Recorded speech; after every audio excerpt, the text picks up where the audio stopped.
खेसारी लाल यादव का नया गाना मोहर नैयर के रिलीज हो गया है, जो खूब धमाल मचा रहा है। भोजपुरी सिंगर खेसारी लाल यादव का म्यूजिक का बाप कहा जाता है, जो आए दिन वो नए नए गाने रिलीज करते रहते हैं। एक्टर फिल्मों में लगातार सक्रिय हैं और उनकी फिल्म रंग दे बसंती रिलीज के लिए तैयार है।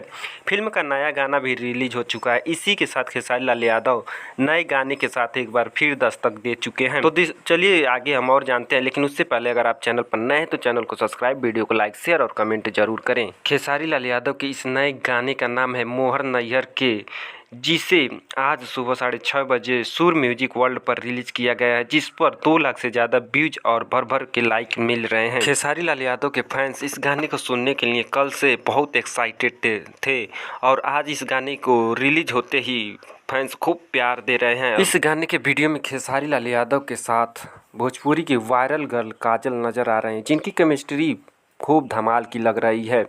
और इस गाने की वीडियो की क्वालिटी की बात करें तो वीडियो की क्वालिटी एक नंबर का है। वैसे खेसारी लाल यादव के गानों में वॉइस होती है, इनके गानों के बिना शादी अधूरी रहती है। वहीं सोशल मीडिया पर एक्टर का हर गाना गर्दा उड़ाए रहता है। आपको बता दें कि खेसारी लाल यादव के इस नए गाने मोहर नैयर के खेसारी लाल यादव के साथ नेहा राज ने अपनी मधुर आवाज़ दिया है। इस गाने का लिरिक्स कृष्णा बेदर्ती ने लिखा है, जबकि म्यूजिक रोशन सिंह का है। वीडियो को डायरेक्ट पवन पाल ने किया है। तो दोस्तों अब देर किस बात की, अगर अब तक आपने इस गाने को नहीं सुना है तो सुर म्यूजिक वर्ल्ड यूट्यूब चैनल पर जाकर सुने और कमेंट में अपनी प्रतिक्रिया जरूर दें। दोस्तों पूरा वीडियो देखने के लिए धन्यवाद। मिलते हैं अगली वीडियो में, तब तक के लिए जय हिंद जय भारत।